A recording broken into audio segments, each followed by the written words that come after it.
Yo, life is crazy. We just had breakfast, had a nice solid trade last night, but more importantly, I don't just have a view here. I have a new millionaire student. This is my student, David. Congratulate him in the comments below. He just crossed $1 million. Pretty awesome. I was sending Pascal photos of me and David. We hung out in Japan before. But in this video, I actually just sat down with David, like a week and a half ago in LA. He was closing in on $1 million. Just on one of the flights to Singapore, he texted me like he crossed over $1 million, had a really good week. I'm so proud of him. I think we even filmed like another intro. We're just gonna keep it. I want you to understand that this is popping up more and more. This is happening. I can't even keep track. It's awesome. People are like, how many millionaires? Is it 30, 35, 40? I say it's roughly 3 dozen now. I have to actually make a list. But Quinn is filming. Say hi, Quinn.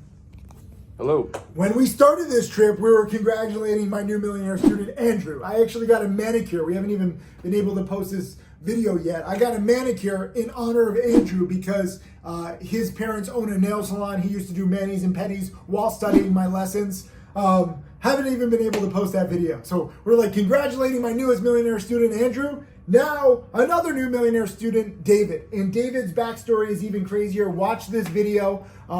Former Uber driver, didn't even have enough money for internet. He would park his Uber at a Target in the parking lot and he would bum the free Wi-Fi off Target. That's just one of many stories, but I want you to see the dedication that these students have. Whether they're giving manis and petties and then studying. Jack Kellogg, my 8-figure student, was a valet. He's studying in the parking lot. It's all about how bad you want it. So you look at views like this, you look at my crazy life, you look at my millionaire students, you can do it. Everyone congratulate David. This didn't happen overnight. He put in a lot of time and effort. He's an amazing guy. Check out this video.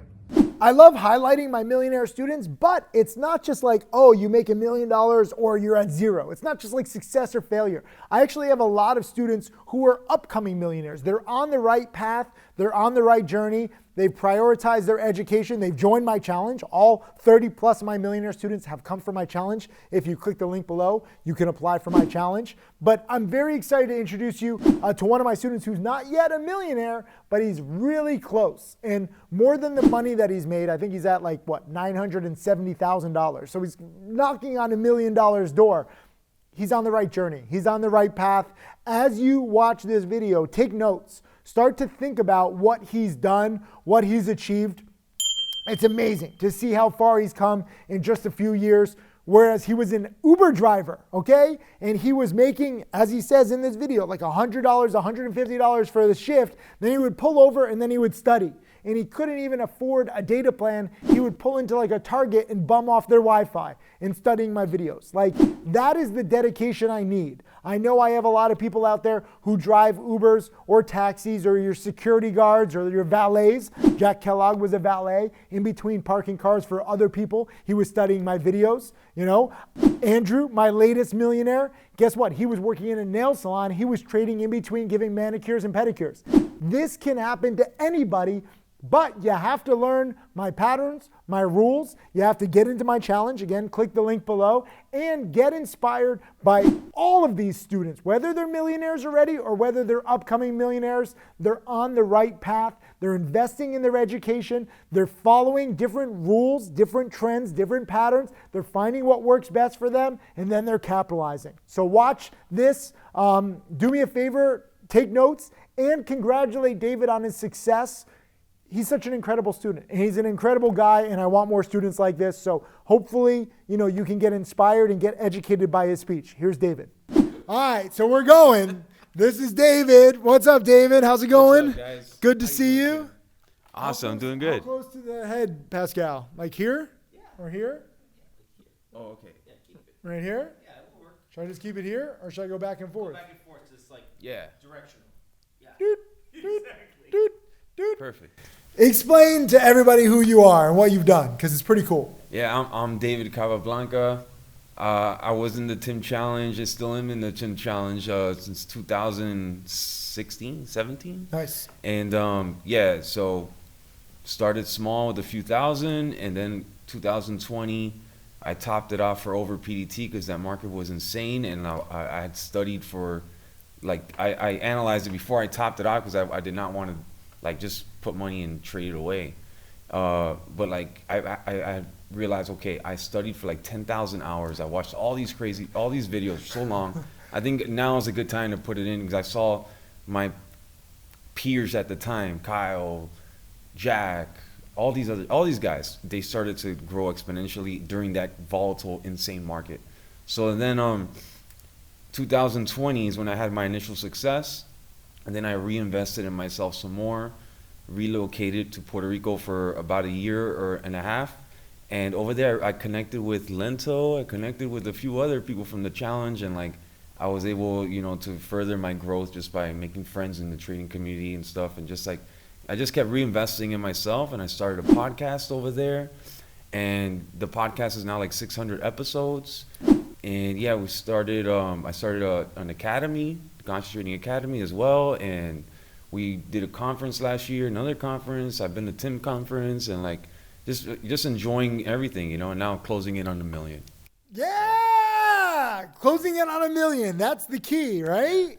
And Yeah. you don't even think about it. No, I don't think about it because like, I came close last year, and then I had a big, it's like, I'm thinking way bigger than that now. You know what I mean? I just go every day like with my process and just execution and just one day at a time, and it'll just handle itself, It's psychological, right? Like when you're approaching a milestone, like you want to get it over with, you want to do it, but then you get closer, and then like it messes with your brain, messes with your process. Yeah, I messaged you earlier a few months ago. You asked me how I was doing. I was like, yeah, last year I flew too close to the sun. You're Icarus.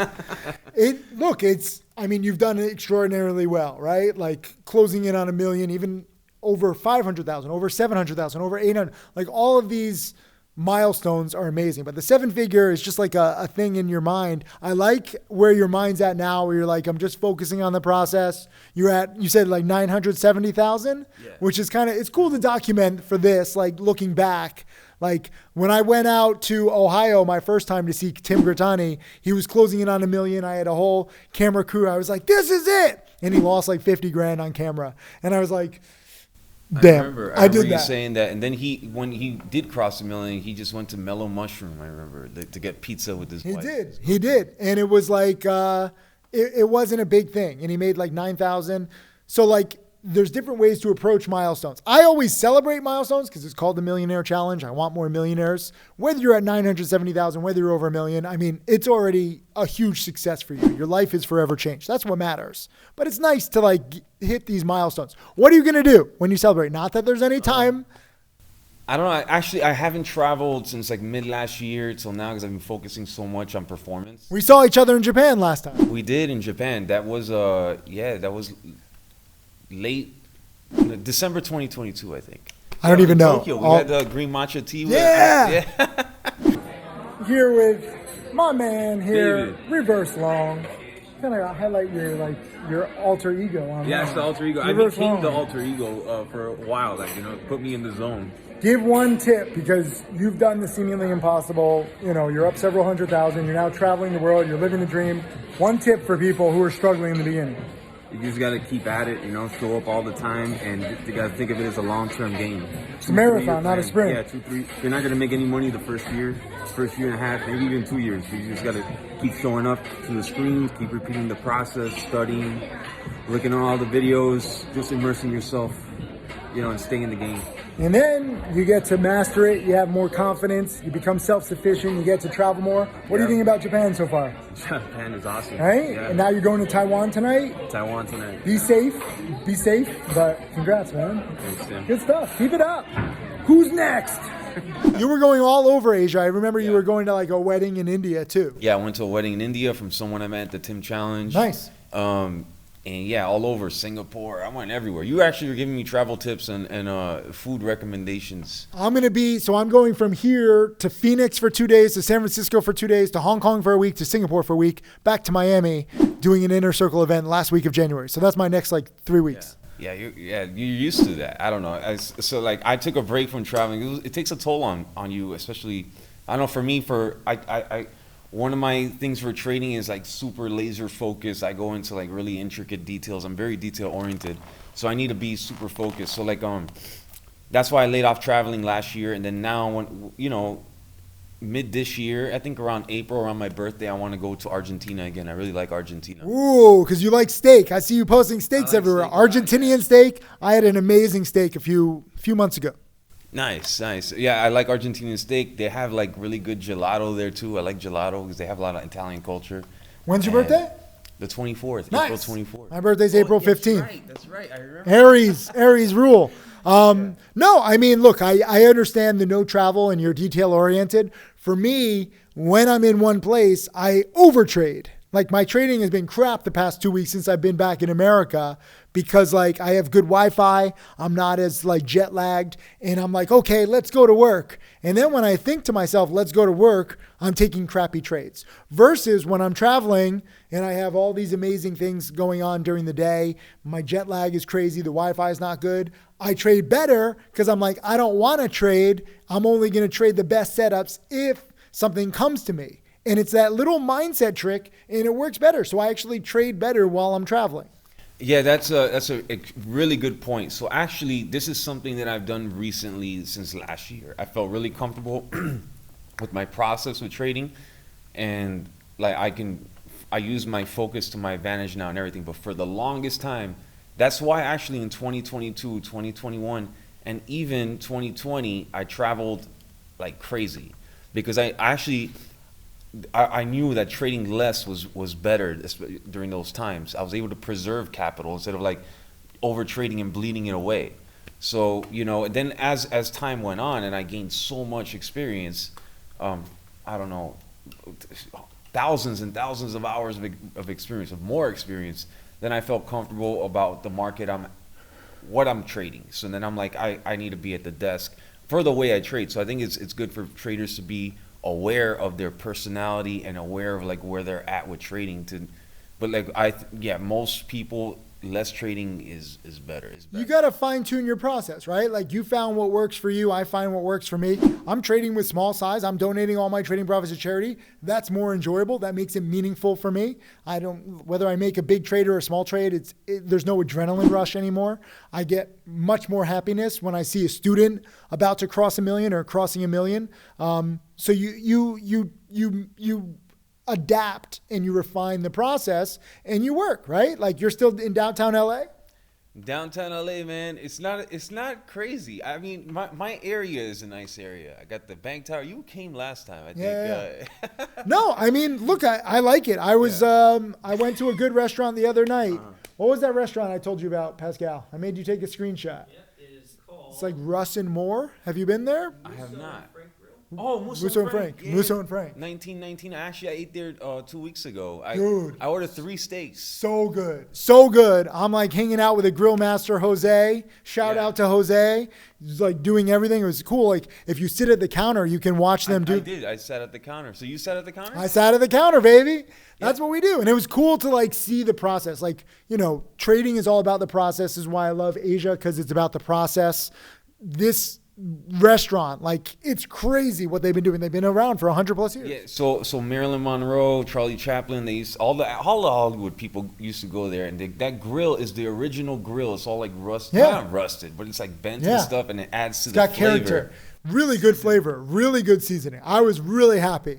And when you sit in front of there, that's like the #1 seat in the house, and you see the fire, like, It's funny because I didn't know. I was just hungry, and like I was like, let me just look at the best rated restaurant around. So I went there, just like apparently there's like a theater crowd. I didn't even know this. Like LA has theaters. I guess it makes sense. And so it's the whole theater crowd. So the whole restaurant is jamming. And I was like, can I just like get one seat? And there was one seat at the counter next to the grill guy. Like all the food is like coming right next to me. So most people don't want to see that. I was like, yo, dinner and a show. This is my show. Yeah, no, that's awesome, man. And like, and like, I'm just so happy that like I discovered trading, and thanks, Tim. I can't thank you enough for that. 'Cause, like, how did you find it? Just backstory. How did you find me? How did you find trading? That's crazy. Well, before I mention that, like I used to walk by Frank and Muscle Grill, and I couldn't. It was too expensive. I was like, I can't. It's expensive, yeah. Now I go there and order 3 steaks. Hey. For trading, But yeah, how did I find you? So I was in 2015 in grad school at UCLA, and I was talking to a friend of mine. I was a teaching assistant. You're bringing it back now. A teaching assistant and it was a student of mine in the architecture department said, "Hey, look at this YouTube video. There's this guy. Look at it. Haha. Look at him. He's talking about stocks and Lamborghini. Haha." And then I was looking, and like I didn't know about stocks, but I was like intrigued. I just didn't know how to get in there because I thought you need to be a professional with a license or something. And then as he was laughing, I was like, I should look into this. And then I didn't laugh. I was like, let me see what's up. Then I went on my own in my apartment, and I just like went down the rabbit hole of all your videos. Back then it was different than it is now. And then after like 3 months of like checking to see if you're real, I was like, this is real. I remember Michael Good and Tim Grittani was coming up, so I actually reached out to them, and they were nice enough to answer back and be like, yeah, this is, because it's like, so it's not a scam. This is the thing I face all the time. The latest Millionaire student, Andrew, found me because of the orange Lamborghini, and his mom thought I was a scam. His dad was supportive. Yeah, so What'd your parents think? No, actually, I didn't tell my parents. I was in grad school. I was a grown man, you know what I mean? So like, I ended up signing up, and I was driving Uber at the time, and I would just listen. Actually, no, I couldn't listen because back then, this is 2016, 2017. The internet wasn't as good as it is now. So if you had internet on your phone, it would be super expensive. Yeah. So I would go with my Uber. I would drive for like $100, $150, and then I would go to Target, park at Target in Westwood. And they had Wi-Fi? They had Wi-Fi, and I would study on the Wi-Fi. And I love it. The books. I love it. You had the printouts. Yeah. Yeah, and then I wouldn't trade. I didn't have any money to trade because I spent it on the course. Yeah. So which is good. So I didn't have it. So I had nothing to lose. So like I'm just learning. So like, because I think a lot of traders make a mistake. They want to trade right away, and then they suffer a big loss, and they don't have the energy to study because like it just sucks the wind out of them. Mariana, my first female millionaire student, she had enough money, but she was so disciplined. Have you had her on your podcast? No, I have not. Not yet. I'll introduce you guys. Yeah. And she did not trade. She didn't have a brokerage account for the first year. She was like, I'm just going to study. She made, like I saw her schedule, 10 a.m. to 10 p.m., studying my videos, DVDs, webinars, and the market for 1 year. And after 1 year, she's like, okay, now I can open a brokerage account. And I wish more people had that patience. Yeah, maybe girls have more patience than guys, you know what I mean? But statistically, girls are better traders. I don't know if you saw that. Like there was a whole thing. Follow risk management better. They're more logical, like we're egotistical. I mean, you can make a whole case about this, but like you studied a lot. You're still studying. Like this is why you started your podcast. I was reading a book on the way over here. It's you're not gonna like the book though. What? It's a short selling book. So we'll talk about that in a second. Understand, I'm not against short selling. I appreciate you guys. You sacrifice your mental health, your stress, your accounts for the greater good to create great short squeezes for the rest of us. Yeah, I like that. Thank you for your sacrifice. It's great. Ask not me. Ask not what you can do for no. Listen, short selling. I've made millions short selling. You bring it up, you're like. From you. But at the same time, for newbies, they're just not accustomed to the risk. The squeezes have gotten bigger the past few years. So for me, I'm like, this is like Interview with the Vampire. I'm a vampire. I'm always teaching newbies, right? So like I'm gravitating towards people with like $2,000, $5,000, $10,000 accounts. I don't think short selling is right for them because of the risks. Yeah, so the squeezes are so exponential these days. But like, yeah, so you got to come up with, the way I trade them is just super rigorous and meticulous and just like super disciplined. And I don't touch, there's like a list of, Business Insider did an article. The author from it really did it nicely, put exactly what I don't trade. No nano floats, no Chinese stocks, no high institutional ownership, no, there's a few of them. No high debt stocks, one thing I've added last year that saved me from the nastiest squeezes. So like, but if you avoid, so short selling is like what to avoid, I think is like a big part of it. Do you ever dare go long? Because his nickname is Reverse Long, but I was like, what if it was like reverse long, which is just long? You brought that up a few times, and I think I'm getting thoughts about going long, which is a big improvement. It's just getting. I'm just throwing it out there. Look, you have a process that works for you. Don't like mess with anything that's not broken. But I'm just saying, like, I see on Twitter, especially when there's a giant squeeze, and the short sellers like celebrate by saying, I avoided this one, and that's your celebration. And I was like, but there's also opportunity on the long side. I have a friend that's very successful short seller. He actually he catches a couple of those, but he's an 8-figure trader. So I think my response when you recommended to go long, it's like when I cross 8 figures, I'll go long. But I just kind of like joking, half joke. But I think there's just so much more to master shorting as far as for me, because like I'm doing something so well. It's like Bruce Lee said he's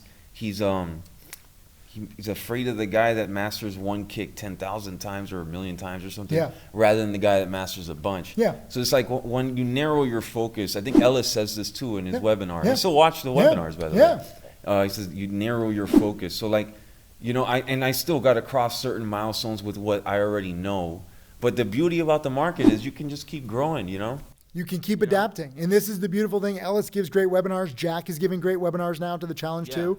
And Jack has taken the past 2 months off. He made $2 million last year, but he's like, he's mainly short bias, but he's like, no, I'm not there like mindset wise, health wise. And so he committed to himself taking December off, and now he's trying to take January off, which is crazy. And some people are like, how can this be? Because most people think like, oh, once you make 6, 7, 8 figures, like you just know everything. It's like the Matrix and you can just see the code everywhere and it's like given, but it's not that easy. You still have to adapt. And when you have profits, sometimes like it's a very, psychological thing where like you have to try to like ride the waves and you have to stay sharp and you have to focus on what you can do, because the market is always going to be there. There's always going to be opportunities, long or short. Some are better than others, but it's like, are you mentally prepared to capitalize on them? Or are you out of it where like you feel like you have to get over $1 million or you feel like you have to make a trade?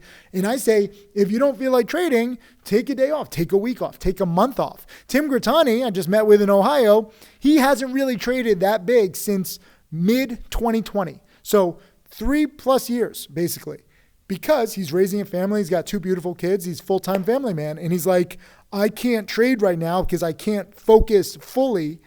And I can't like do this like half-assed.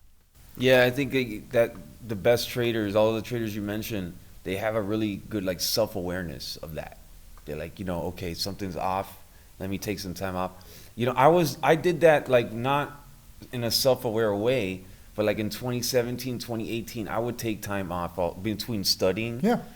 So it was just take like weeks off even. Trading is not like a 9-to-5 job. It's not like, where you get like monthly benefits or like you have health insurance. It's like eat what you kill. Like you have to be sharp. You have to be like, I see a pattern. Let me try to capitalize on it. If you don't see patterns, you shouldn't be trading. If you don't see anything, you shouldn't just trade for the adrenaline rush. You shouldn't just be like, I know we shouldn't do this, but it's human nature where if I have an account that's open, I can make a trade. Even if I don't see anything great, I'm tempted to trade when I have good Wi-Fi and I'm not jet lagged, because I'm like, I know I'm going to feel better on the day psychologically, even though it's stupid. But if I make, let's say 500 or 1,000 on the day, I'm like, yeah, I made 1,000 on the day, even though it's not going to change my life in one way or another. And I shouldn't be trading, but just human nature wise, when you have an account that's open, you want to be going forward, but it's a trick. It's a trap.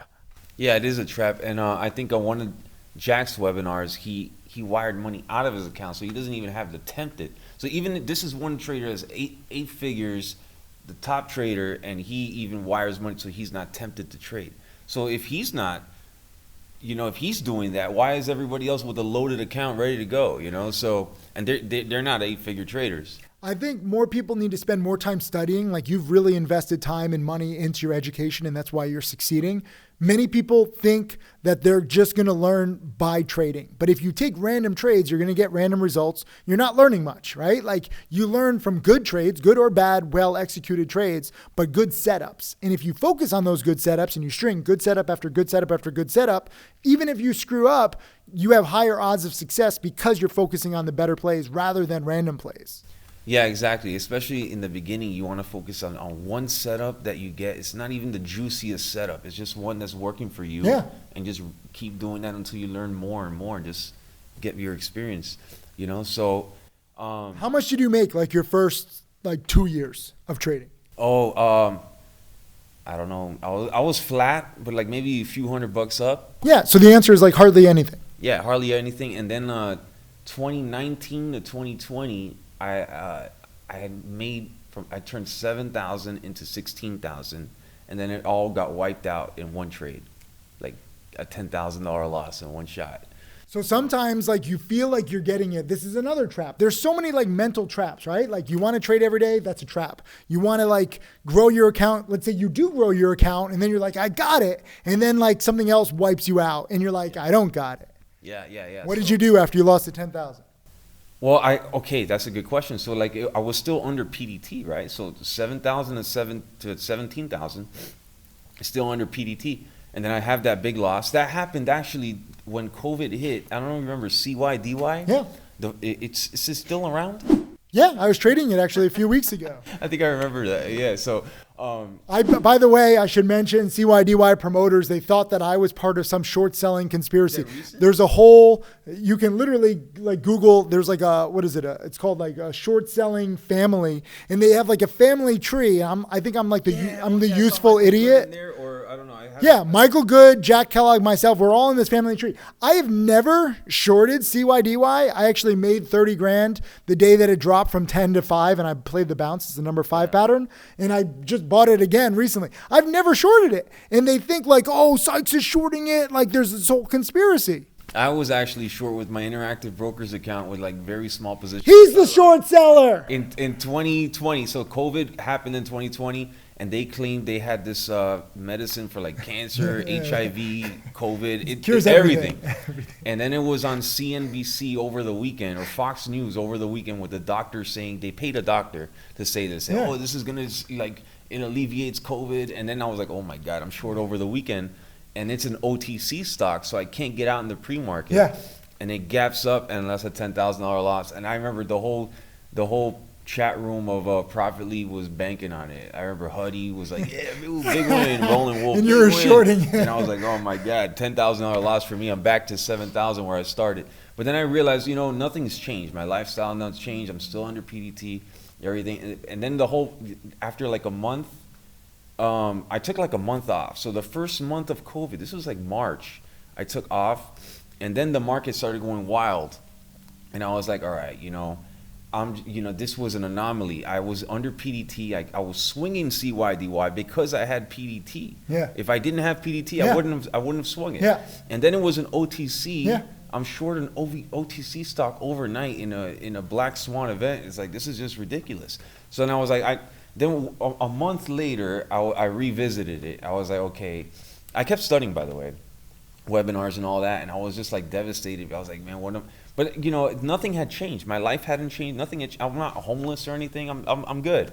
And I was like, okay. So then I gathered funds together. And I was like, you know what? I spent 4 years under PDT. I put in so many hours. Let me go over PDT now. And then a month afterwards, and I just said no more swinging stocks overnight, no OTC short overnight, and it worked well for me after that. Yeah. And so I love this story because that $10,000 loss was actually the best thing to prepare you for the craziness of 2020 and 2021 because it checked your, ego. It gave you rules. It gave you discipline. It gave you a framework to follow. And then you utilize that loss and the gains and all your experience and all your studying to really propel forward. So some people are so scared of a big loss. They're so scared of blowing up. They're like, if I blow up, if I lose big, that's the end. But oftentimes that big loss is just the beginning. When I lost big on CYGT, Cygnus E transactions, many years ago, similar ticker, right?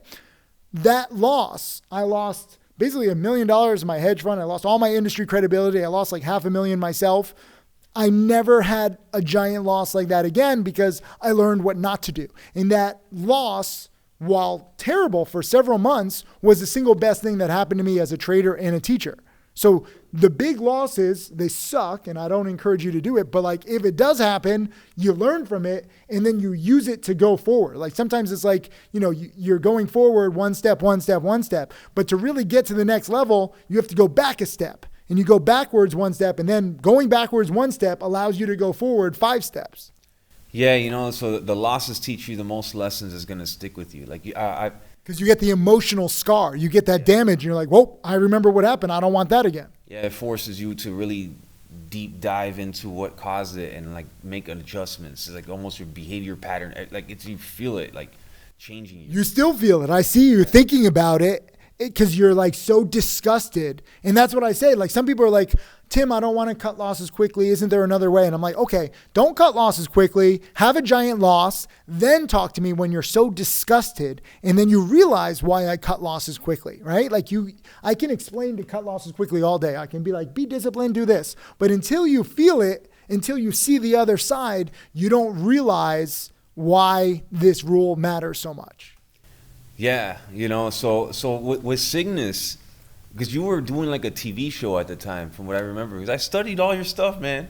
So like, okay, so you were doing a TV show, and like you were, how did you deal with that? And you were keeping it because like you can't go on TV and say, hey guys, I just. Well, so I was filming the TV show, but I wasn't talking about my positions. And back then I was running a hedge fund. We couldn't talk about performance or anything. But I was in the midst of this company that was like losing it. And I was on the TV show Wall Street Warriors. I was drunk in every episode. So I used like liquid courage. I wasn't in a good place mentally, but it actually made for better TV, which was messed up. But when I had that loss and it came out, like literally, it was so terrible. I couldn't get out of the stock. I had restricted stock. I was too emotionally involved. I've never taken, such a big position again, let alone restricted stock where you can't cut losses. No trade is worth the risk of you losing big, especially if you can't get out. Like you couldn't get out because of PDT. I couldn't get out because of restricted stock. You want to be able to get out at a moment's notice. Any play can go bad for whatever reason. Yeah, and you learn from those losses. Because like, okay, so up until that point, because when you have that big loss, you probably got away with a few of them. So up until that point with CYDY, I had gotten away with that. Like I would trade until PDT stopped me, and then it caught up with me finally in a black swan event of You can't cheat the process. So even if you feel like, oh, I'll be okay. And deep down that like you're breaking the rules, but like the rules are kind of like gray area. They're not like hard.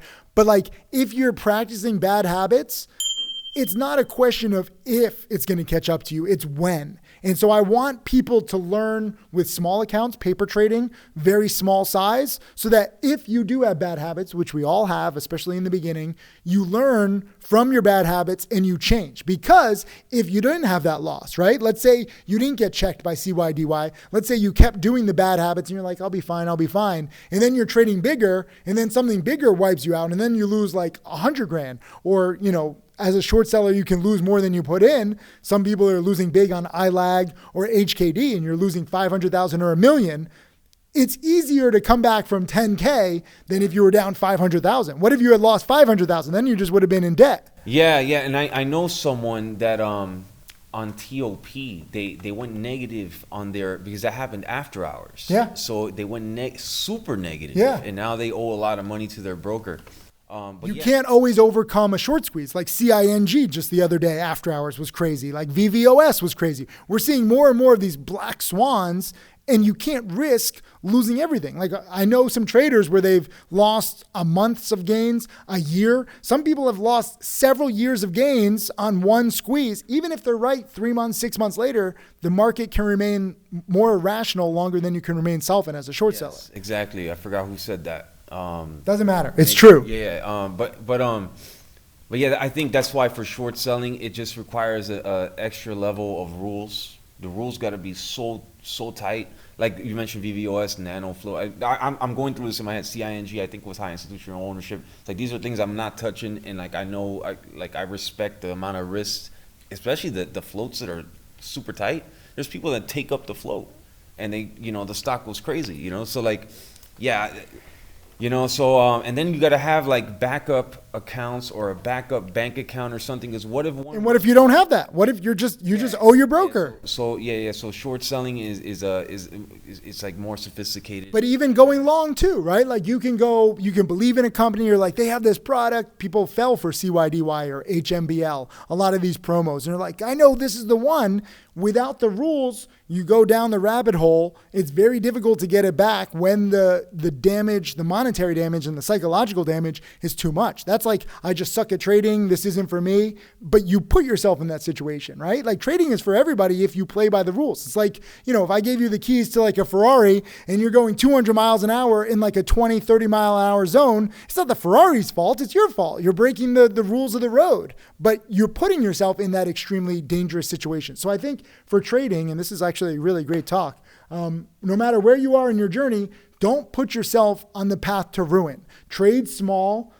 Whether you're closing in on $1 million, whether you're starting with 1,000, you got to play by the rules, and then you fine tune those rules so that you have discipline and you can still grow your account given those rules, given those guidelines. Because some people, like we're talking about this in terms of risk, but some people will short these plays and they'll bank because like CING, MBOT, VVOS, they do come down. And that's like short sellers are like, yeah, I love it. It came down so much. But are you risking blowing up? Are you risking everything just for that thrill, that adrenaline rush? And you have to be careful. Yeah, so short sellers for the most part, they're like hyenas. They want to short everything. Longs are hyenas too. It's this whole thing is this. I think I got the analogy from you, by the way. I mean, it's the Lion King, right? Like you're always looking for the next scrap because you're starving. Yeah. So, but like, especially short, that's why the squeezes are going crazy because like they don't have any discipline. They just see something up. They think it, it's got to go down. It's up too much. It has dilution. They have to dilute it. Dilution tracker. Yeah. Everybody's staring at the same thing. And then so I was talking to one short seller on my YouTube channel. He commented and he said, yeah, you can trade it in the middle of the day, but I have to trade before work. So I have to place a trade. And I'm like, man, this guy doesn't, like, he's over trading. He's forcing the trade. Of course he's going to get squeezed. So this is the typical short seller, like just wants to short. I mean, it's the long bias trader too. Like you just want to buy, you're like, look at this technology, look at this PR, it has to go up. Anytime you say it has to do something, that's a dangerous time because you fall into these groupthink chat rooms and like mindsets, like whether it's all short sellers being like, this is a scam, it has to go to zero. It can go to zero later on, but it doesn't have to go to zero right away. Or if you're like in a promotion type room, like with like Atlas Trading, where they're all like, it has to double. Nothing has to happen. And if everyone is thinking the same way, it's actually better to go against the group usually. Yeah. Actually, you speak about Atlas, those guys are all like facing legal trouble now. I would short all their stuff. I would do the opposite of what they said. I had a bot on a proprietary bot when I was in Puerto Rico. I had a bot. Anytime Zach Morris tweeted, I would be alerted to short it. He made a video like right before he got arrested. He made like a video and he was like, "F Tim Sykes, I'm gonna come to your conference." Yeah, he said he's gonna come to your conference. He's all this crazy talk. Look, did he come? No, I don't think he's allowed to travel now. But like again, I don't dislike promoters. I don't dislike short sellers. I always say thank you because short sellers create great squeezes. Promoters create great pumps. That's volatility. I have double duty because I'm grateful to short sellers. I'm grateful to promoters, but I also have to teach like what I think is a good way to trade these short squeezes or these pumps. Like I understand short sellers where they're like, this company's going to zero. I agree it's going to zero. I'm still going to buy it. Early on in my career of teaching, when I used to buy blatant pumps, and I remember I did a blog post and I was like, why I invested $50,000 into this scam. And people were like, what are you doing? You know it's a scam and you're putting your hard-earned money because scams are designed to go higher, especially back then. There was like specific disclaimers on the bottom of like email promos and like they had hard copy mailer promos. They had like WhatsApp promos. If you know that a promo is going on for 1, 2, 3 weeks, you can ride it. Obviously, it's risky because scams are scams. They're going to go down. They can get halted, and I don't encourage that anymore. But at the time, I was just like, I just want people to think different, right? Like, it doesn't matter what the stock ends up in 6 months, 1 year, 2 years. You're not trading for that. It's like, what is it going to do over the next few hours or days when you have a position? Yeah, so I actually... when I first started trading, I bought a couple of those scams. Yeah. Yeah. Did you do well? I think one I got like $100. You know, it's like Look, but it's people's different. Yeah, it's people's different preferences, right? Like if I'm long a scam or if I'm long one of these sketchy stocks, I'm not like, oh, let me just not look at it for a week. Like I'm watching it every second because if it starts fading, if it starts panicking, it can be like gone in a heartbeat. Even when I was a short seller, I was watching these stocks go up. I remember I gave one of my first conferences was Shaq's Pump, NXTH. And I was like, I went through 2 days, like analyzing the SEC filings, like 50 red flags. And for 2 weeks after the conference, it went up every single day. And people were like, you're dead wrong. I didn't have my timing down. Then I was in Whole Foods one time and I was shopping with my ex-girlfriend and I was short the stock and it crashed 60% in like 10 minutes. So some of these scams, some of these promos, some of these short squeezes can go up and up and up. And you think that price action is real, but then it all comes crashing down in a second. Yeah, and actually, I learned the paid pump and dumps from you. So like, I still keep track. I have all these text messages. I signed up for all the sites, but they don't go as hard as they used to. Because promoters have been basically shut down because of Atlas trading. Like people are like, oh, wait a minute, this is illegal. But like, thank you for the short sellers because you guys are the new promoters, right? Like, I appreciate it. Man. No. I'm it's saying, these other guys. it doesn't matter. I'm kidding. I'm saying that the short sellers pump up these stock prices inadvertently by squeezing. Like, promoters never spike stocks that high that quickly because they're always afraid of like getting arrested or getting caught. Short sellers don't mean to pump up stocks high, but it's just that's the effect of a short squeeze. So I actually like short squeezes better because they're faster and longer and more volatile. Actually, yeah. So like, for example, in November and parts of December, I would actually wake up at like 10 a.m. here, which is 10 a.m. Eastern, which is 7 a.m. I would wake up late on purpose because my whole thing was I'm going to wait for all the short sellers to get squeezed first. Yeah. No, but that's what it is. So there's different groups of traders, and it's like you just have to be aware of all of this. Like, this is great. I'm starving. I haven't eaten. Is the food here, Pascal? Is the food here? Yes. All right, you can answer it because I'm literally like losing my mind. I'm trying to talk faster so that I don't think. Yo, good talking to you, man. Absolutely. Yeah, thanks, Tim. Anytime, man. Dude, this is great. I'm going to include David's links underneath. He's a great guy to learn from if you want to be a short seller, if you want to be the devil, if you want to be, no, I'm kidding. I joke, I kid. Thank you, short sellers, for your sacrifice. Everyone congratulate David on just your whole journey. Like, whenever you cross $1 million, that's fantastic. Don't put any pressure on yourself. It's the journey, right? You're learning, you're adapting, you're finding what works for you, and you're supporting tons of local restaurants, which I think everyone appreciates. Yeah, definitely, especially downtown. I nailed them all. Yeah. We'll be back soon. Take notes. I am blown away. I love meeting all of my students in person. I love hearing their backstories. Like, literally, Jack was a valet. Andrew was doing nails. Tim Gratani was a State Farm insurance salesman. Mark Crook was an accountant in a cubicle. Everyone has different backstories. Matt Monaco and Bryce were actually roommates in college when they got into my challenge. This is possible for anybody. Anybody. It doesn't matter your background, your race, your religion, how much or how little money you have. All that matters, your knowledge, your education, your dedication, and your patience. A lot of this is perspective, and you need the right training. So I'm so proud that all 30 plus of my millionaires and my upcoming millionaires who are very close, like David, they've been in my challenge, okay? This is the single best thing that I've ever done in the history of my life, okay? Rocky voice. In the history of my life, there's nothing better.